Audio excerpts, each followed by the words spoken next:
Happy Monday, everyone, and welcome to Snap Take. We got four great decks for you. Let's get started with our friend Safety Blade's best astral projection deck. This one is really cool, really powerful, and totally distinct. It's not the best win rate of anything you've ever seen in the low 50s, but it is high infinite, and it is a really cool and distinct build. If you're not seeing a lot of Cosmo in your meta, play this list. You're going to win some cubes. All right. This one is from twitch.tv/safetyblade. Our Australian friend is a Marvel Snap zone writer and one of the most important deck builders in the history of Marvel Snap. He invented everything from Slayer Blade, the Cannonball Professor X deck way back in the day, to the original Dracula dump. He is phenomenal. This deck needs Astral, Ravonna, Esme, and Ancient One. Mr. Fantastic First Steps can be Surge, and Gore can be Red Hulk or Magneto. Obviously, those are way worse with the Ravonna in the deck. All right, so Mr. Fantastic is just really good here, right? We're mostly looking for discounts. The bonus could mess us up for a Ravonna buff, so let's keep that in mind. But generally speaking, we're only playing Fantastic or Ravonna, not both, so it's usually not the end of the world. If we don't play Ravonna, the buffs are nothing but upside in this case. If the buff hits Astral, it has to be a negative in cost, which works really well. Ravonna has a lot of targets here. Ironheart, Sage, White Tiger, Gore, Iron Man. That is 5 targets, along with Astral, and Dalmandala for up to 7 targets in this list. That is absolutely bonkers for this type of list. Ravonna is a must-have card. Astral is, generally speaking, intending to hit White Tiger. You want to hit White Tiger or Odin. Which means you're going to have to play the Ironheart, the Sage, the Ancient One, in order to make sure that it doesn't hit those, the Esme. So just try and keep that in mind. Once in a while, you're going to take a 50-50 on her. The Astral, that's totally fine. Don't stress that. You're going to stick around on 50-50s all the time with this list because you go so far over the top and should be able to win extra cubes when you hit. There are worse things to hit than Ironheart, but if you hit Ironheart, make sure it's on the last turn of the game, not the second to last turn of the game, because you can drop an Odin on an Ironheart, which is still an extremely powerful thing to do. Whereas hitting, you don't want to ever hit Sage. You have to play Sage. Again, on the last turn of the game, though, that's not really a problem, as you can play those two cards together. If you have Ravonna, you can play Astral and Sage and like an Ironheart together, which is just really, really good stuff to all combine. At that point, you can end up yeah, hopefully you're hitting a White Tiger or Odin at that point again, and then if you do that on top of Wong, you're going crazy. Ironheart is a 3/6 that could play for more, again, with Odin, perfectly fine play. Also not a terrible hit with Esme, because that's 3/10, so pretty good. Sage, same concept, really great with Esme, really, really great on that Wong. Tends to be a late game play, although if you know you're going to go Wong and Odin, you can play Sage early, go drop Wong on top of it, and then drop Odin on top of both of those in order to go really, really far over the top. Esme Cuckoo is here. It's just like she's got almost all good hits, right? You don't want to hit Astral, right? But like you're fine hitting Ravonna. Like it's not amazing, but you'll hit it. Ancient One, okay, I'll take a 3/4 Ancient One. That gives me a Dow. But anything high cost is where you're really cooking, right? 3/4 Wong, yes, please. 3/4 Iron Man wins games. 3/4 White Tiger, 3/4 Gore, 3/4 Odin. Any of those are absolutely backbreaking and winning. Esme is amazing in this style of list. Ancient One is the card I feel like I want the least here. It's a good card, right? But you're hitting not too much stuff. You're hitting, generally speaking, Ravonna or Wong with it. Being able to turn a bunch of stuff into a Wong is fine if you're going to White Tiger and then fill the board, but it's not like necessary, right? What you're really trying to do at the end of the game is you're trying to turn 3 cards into Wong, and then you're going to drop Astral for that to be White Tiger in order for it to go all over the place. Fine, but not like amazing. Really, really solid with Ironheart too. Sage if you only have 1 lane to win, but you usually have more than 1 lane to win. So it's good here, but it's not like bonkers. Wong works amazingly well with White Tiger and Odin shenanigans. Sage and Ironheart are how you're doing Odin shenanigans outside of White Tiger. That's fundamentally it. You don't really want Esme to be there. Iron Man is incredible for obvious reasons. Doubling your power in a lane is lane winning. Really, really good on your off Wong lane in order to White Tiger. You don't generally want to Ancient One the Iron Man. You don't generally want to Ancient One the Dalmandala, technically. The Iron Man or Gore. Those are meant to be big lane winners on their own. The Dow is how you win other lanes. White Tiger, amazing on Wong. Just get a million Tigers all over the board. 8 power is a lot. Gore is huge. This is an on-reveal deck. And then Odin doubles all the on-reveals. So turn 1 pass, turn 2 Ravonna over Fantastic. Turn 3 Esme over Ancient One is more or less equal to Ironheart, depends if you have Wong or not, over Sage. If you need to, if you know you're going to drop Wong and Odin, you can drop Ironheart early. Turn 4 Wong over Iron Man over White Tiger, nice and simple, right? Wong is your big snap condition here. Turn 5 White Tiger on Wong or Gore. You can also drop your Iron Man here if you want to. Turn 6, Sage and Ancient one, or Odin on the Tiger one. That's it. Sorry, Sage and Ancient. Sage and Dalmandala, or Sage and Astral is what I was trying to say there. Or Odin on Tiger one. This one's really cool. I bet you haven't seen a deck like this. Go play it if you got Astral Projection. If you got that card for free and are looking for the right deck, this is where you go. We're going to keep cooking momentarily, but first hit that sub, like, and comment if you are so inclined, as we do our very best to bring you the best Marvel Snap content in the world. I am moving literally to the other end of the world today, and you will still, this is still the second video you've gotten today, and we will also have another video tomorrow, and then 2 more videos on Thursday. Stick here for the best and most consistent Marvel Snap content in the world. We're also giving away a free Mr. Fantastic this week. All you have to do is sub, like, and leave a comment. We will tell you how to get that Fantastic later this week. Ava's Thanos Control is our title deck. If you're new here, the title deck is always deck 2, since we always do 3 or 4 decks. We almost always do 4, let's be honest. This is the return of Thanos Control. It is rocking in Ava's hands. That doesn't mean it's going to rock in everyone's hands, but this seems like just a combination, the right combination of really good cards, to the point where I'm worried again, because what Thanos' problem is it very often, if it doesn't see the stones, falls apart. This version doesn't seem like it gives a crap if it seems sees the stones much. It should just be very powerful, having multiple powerful things to do with or without. Avazord is the top Brazilian player in the world, with apologies to Shuri and Joyer. You can find him at twitch.tv/Avazord. This deck needs Thanos, Doctor Strange, Mercury, Cannonball, Fenris, and Gladiator. Thanos remains one of the most expensive things to do. It also needs Mockingbird, which I don't think I said here. Surge and Fantastic can be Hope, Negasonic, Iron Patriot, or Herbie, and Wiccan can be Hope or Luna. Okay. Strange Supreme remains a super huge card in Thanos decks. That is fundamentally its job. Get real big, win only. Mercury is here because we're running Cannonball. Mercury and Cannonball, Shang-Chi, Gladiator. One of those 3 going off tends to give you a decent Fenris Wolf, who plays for like a 3/7 to 3 really big, which is obviously a very powerful place to be. This is a Thanos Control list, and Mercury is a part of that. There's also an awful lot of just werewolf floating around, and Mercury saying, no, I don't want to deal with that, is just really strong to have. Fantastic and Surge give you free stuff and more powerful stuff. You don't generally want the stones to stick on the board. You want to eat them with Strange Supreme, but when they do, having them have decent power from Mockingbird is great, and Surge and Mr. Fantastic do that for you. Fenris goes with Gladiator, goes with Shang, obviously. That's your little control package that gives you access to an extra card. Extra cards are good, that's strong. Enchantress is ongoing, shouldn't beat you. Shang, its power must be controlled. Wiccan gives us enough energy to do anything. For the love of God, I see people play this list all the time, or used to see people play this list all the time, and they would hit Wiccan Curve and not snap me. You should snap me on Wiccan Curve. I will run, right? Like, I'm not sticking around on Wiccan Curve. You snap me, I go. All right, Cannonball is either this easy lane winner. If you've got the stupidly huge Strange Supreme and they don't have a Shang-Chi, they don't have a Shadow King, you can Cannonball to push something into that lane and win, so you should probably do that. And when you don't see Strange Supreme, Mockingbird is cheap power, and then Thanos gives us all the draw we could possibly need. Alright, what Thanos actually adds to this list more than anything else, at least in my opinion, is the ability to play a really strong Wiccan Curve. This is a Wiccan deck more than it's anything else to me, because Thanos having access to the ones means I can play a Wiccan Curve, and now I have access to Strange Supreme. It's no longer quite as good to play Thanos since he's not in your opening hand, but when you get him, it's still really good. With this list, that is 80 games. This is a 61% win rate at high infinite. Turn 1 is Drawstone, and we consider snapping on either the yellow or the blue stone, or if we have a Wiccan Curve immediately. Yellowstone is the Mind Stone. We get to draw 2 stones. We probably want to snap. Blue Stone gets us Thanos, and now he can be played anywhere. At that point, we fundamentally played the same thing as before, where Thanos starts in hand, and we should be relatively good to go, although we're down 1 draw. Turn 2, a Strange Supreme, and white text means snap almost all the time. Fantastic equals Surge after Strange. That's better than Fenris, which is better than Mercury, because you can play those later. Those are more conditional cards. Turn 3, we're going Gladiator, or 2+1. We're playing 2+1 over Gladiator if we don't have Fenris, or if we have extra draw.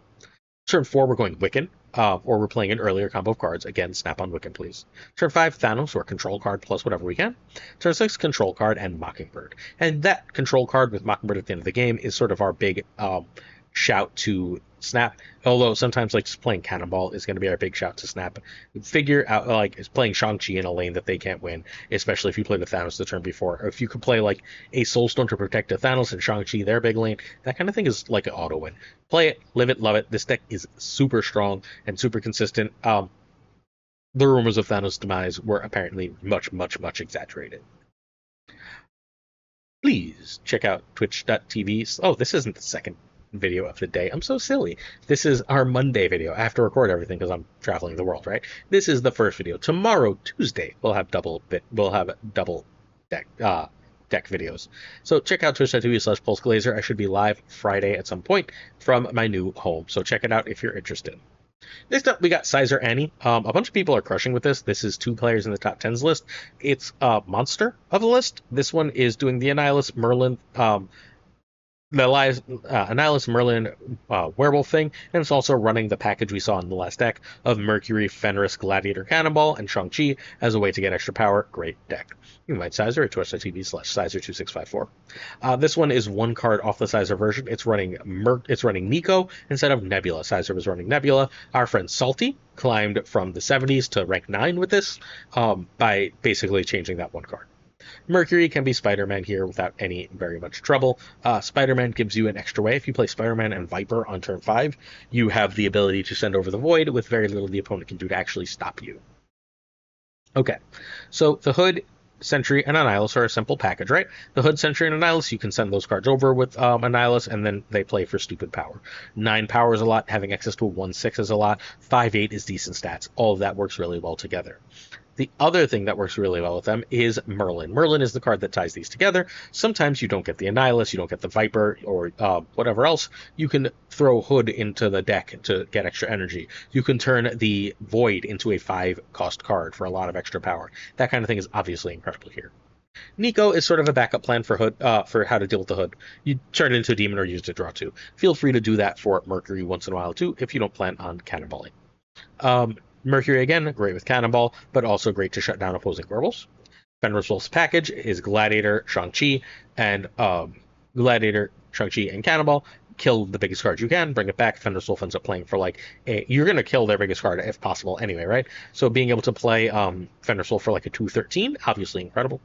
Merlin is what ties the two of the 3 packages together, because we have the Destroy Stuff package. Merlin doesn't really interact with that. We have the Annihilus package. We already talked about how Merlin interacts with that. And then we have the Werewolf idea. Werewolf and Merlin love each other. The spells that Merlin gives cost 1. They move the Werewolf while also not taking up a board space, which is great. Viper is here to send over the Void or the Hood. It's just the last card to do that. Again, we now have 4 ways to take care of the Hood and 3 ways to take care of the Void. Gladiator, big, moves the Werewolf, kills the thing for Fenris. Shang, power must be controlled, things over the top. Sentry, power without being Shangable. Annihilus, and then of course Cannonball is our lane winner. 29 and with this list, Salty is 49 and 21, 77% win rate, and it is Sizer's at rank 8, Salty's at rank 9. So just, climbing way up the board. Turn 1 Hood, turn 2 Merlin over Fenris over Mercury. Turn 3 is Werewolf by Night. You should probably snap on that Werewolf if the locations are good over Gladiator. Turn 4 Sentry over a combo of earlier plays. Turn 5, if you think you can do something cool with Sentry, if you don't think they can fill the right location, if you already have Merlin and you have the spell to turn into a 5-drop, you can snap that. Turn 5 Annihilus over Mercury Fenris over plus Gladiator or spells and Hood stuff. Then turn 6 Shang or Cannonball plus Hood. That's it. You should probably win. This list puts up all sorts of points, all sorts of interesting combinations. If you're good at Marvel Snap, you should be able to climb with this. On both the European and the American leaderboard, this one has been rocking one of the top win rates in the game. We did that. All you have to do, if you're interested in entering our Season Pass giveaway... Oh, no, we didn't do this. Haha, I did change the question. What food you missed the most if you moved? I'm going to tell you right now. I'm, genuinely sad about missing pizza. I've been... very, very worried about the lack of pizza happening in my life when I move away from New York. What food would you miss the most if you move? Also, if you're interested in my travel vlog, it's going to kick off probably either Friday or Saturday at youtube.com/@pulseglazer-S6C. If you're interested in my travel vlog, it is right now the dead Pokemon Pocket channel that I tried to make, so if you would like to check it out, please do. Check out a stream at twitch.tv/pulseglazer once more tomorrow as well. Next up, we got Hela Enjoyer Tribunal. Alright, so Hela Enjoyer is back. He is the Tribunal player. I know his name is Hela Enjoyer, but he's the person who basically made Tribunal, Negative Tribunal, all that stuff meta. He left the game, he came back immediately making a new Tribunal list. That is the best Tribunal list. I know a lot of people enjoy Tribunal, and though this is expensive, I felt like I had to share it again to make sure as many people saw it as possible. You can find Hela Enjoyer at twitch.tv/, you guessed it, Hela Enjoyer. This deck needs Tribunal, Luna, and Ravonna. Fantastic and Kale feel like they're cuttable, but I couldn't figure out for what. If you have ideas of what to change for Fantastic and Kale, let me know. I just think we might need them. One can be Surge, right? But I'm not sure what we really do here. We do want that energy cheat. Prodigy can be Iron Lad, Prodigy's better, but fine. And Blink can be Jubilation Lee. All right, Jen for Kale, let's just get a 5 out early. Ideally, that 5 is Sarah, but even being able to Blink or Iron Man there is incredibly strong.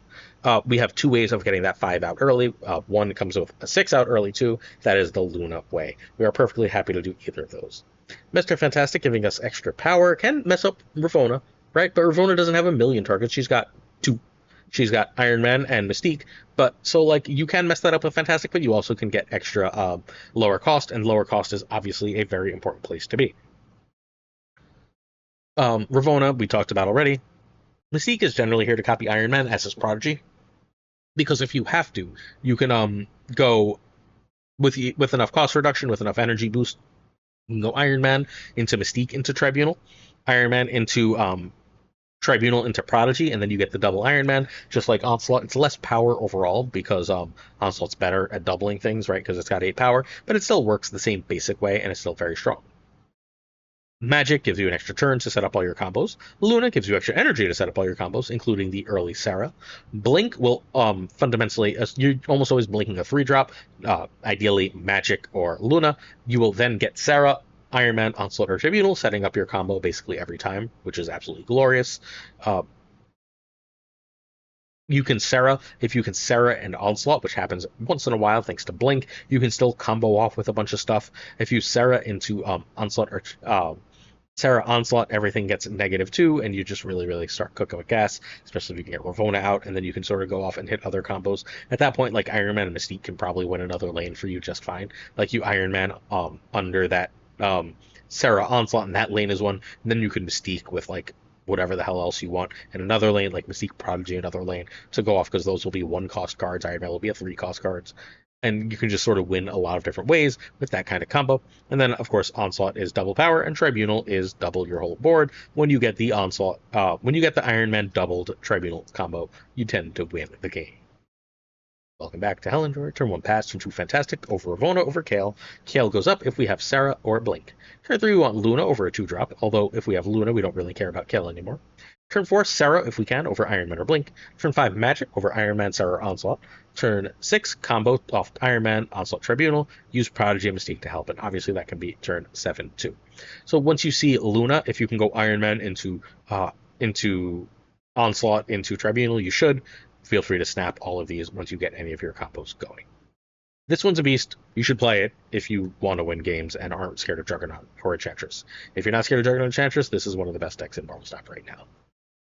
If you're interested in gameplay, since I'm traveling the world especially, check out the stream team, where today Gregor2424 should be streaming at about 7 p.m. Eastern, playing these very decks for you. Please check out patreon.com/snapjudgments if you are inclined to help the channel a little bit more. Patreon.com/snapjudgments is the best way to do so. Check out, thank you to a bunch of our $10 patrons: Jonesy Snap 22, Abigail Gleason, Mandatory Burnout, It Regardless, LAB Inc., I Am Frostman, Jota Nevarete, Primed Ryan, Ryan Burke, Ryan Wood Snap, Ren Wrench, Gopher Kev, Keltor 33, Caretix Lee, Koire, Kazushi, Archangel 3K, Black Dahlia, Perifrost, Goatsy, Code, Hallowed, Only Fox, Sith, Fat Nick, Absolute Shannon, Nightmare, Dirty Casual, Mr. Kerfuffle, Cables, Ginger Prime, Philly, Haplo, Kenny Loggins of the Danger Zone, The Biza, Black Tubes 23, Extra Speed, Skippy G, Rhyming Friends, Jessica Gamble, Mr. Slush Death, Thinking Your Bros, The Great Zoo, Werewolf, Kev, Hoda, Clam, Colonel Forbin, Rob Sylvan, David G. Wingfield, Steven, Brian Calkin, Tristan Martin, Jason B, Mr. Craig Sterry, Matt V, Corey, Corwin, John Q, Jimmy McQ, woo! Yes, Saturday Sage, One Big Man, Bookman for Reals, Cactus Jack, Reader, Steve O, 131, Gil Marco, Ted Bro, Grippo Joe, Snap Decisions Joe, check out the Snap Decisions podcast, please, Biggity Boom Bot, Bricks, 2-Click, Green Goblin, Unibot V2, Flan 56, Spectrumix, Hoot, Aku, Akularis, Matt H, DJ, Mikey Ijinx, No Frickin' Flex, Nick the Greek Geek, Toxic Soulkin, Soundtrack 74, The King of Canada, JJ, 10 Man Falcon, Fuck, Thorn, Newman, Two Ties, The Great Lord as the Pirate King Tucker, and of course Gunny T. D stands for Toodles. 2 videos tomorrow. Make sure you're here. Both will be on this channel since I'm traveling and I don't want to try and set other things up. Thanks for the love. Peace.